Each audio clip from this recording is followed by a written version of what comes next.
থেকে সন্তান হয়েছিল ৬ জন, 2টা পুরুষ হয়েছিল, 2টা ছেলে সন্তান হয়েছিল আর 4টা মেয়ে সন্তান হয়েছিল। বিবাহ করেছিলেন, কিন্তু এটা রাসূল করিম সাল্লাল্লাহু আলাইহি সাল্লামের অন্যান্য স্ত্রী থেকে বয়স হয়েছিল বেশি। তারপরও ওই ঘরের মধ্যে 6 জন সন্তান লাভ করেছিলেন, 4 জন মেয়ে 2 জন ছেলে সন্তান। একজনের নাম হচ্ছে তাহের আর একজনের নাম হচ্ছে কাসেম। এই জন্য রাসূল করিম সাল্লাল্লাহু আলাইহি সাল্লামকে অনেক সময় বলা হয় আবুল কাসেম, এইভাবে করে করে নাম বলা হয়।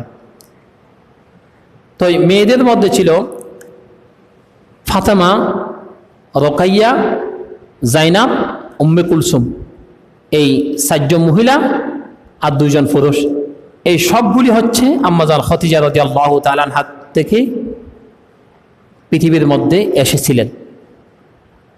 অন্যান্য স্ত্রীদের জন্য ছেলে সন্তান বলছে থেকে অন্যান্য স্ত্রী থেকে ছেলে সন্তান ছিল কম, তো একজন স্ত্রী থেকে সন্তান ছিল একজন, ইব্রাহিম বলে তৃতীয় একজন পুরুষ সন্তান ছিল, তিনিও ইন্তেকাল করেছিলেন। সমস্ত সন্তানগুলি এই ছেলেগুলি শৈশবকালে ইন্তেকাল করেছেন।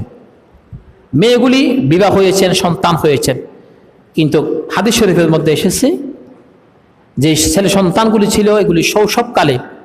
ইব্রাহিম রাদিয়াল্লাহু তাআলা আনহু তিনি জন্ম হওয়ার কিছুদিন অনেকদিন পরে যখন এই সাওয়ারের মধ্যে তিনি আরোহণ করতে পারতেন, চলাফেরা করতে পারতেন, এই পর্যন্ত তিনি পৃথিবীর মধ্যে বেঁচে ছিলেন।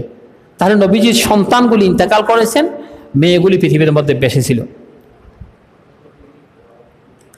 আল্লাহ পাক আমাদেরকে যাদেরকে হায়াত দিয়েছেন আমরা তারা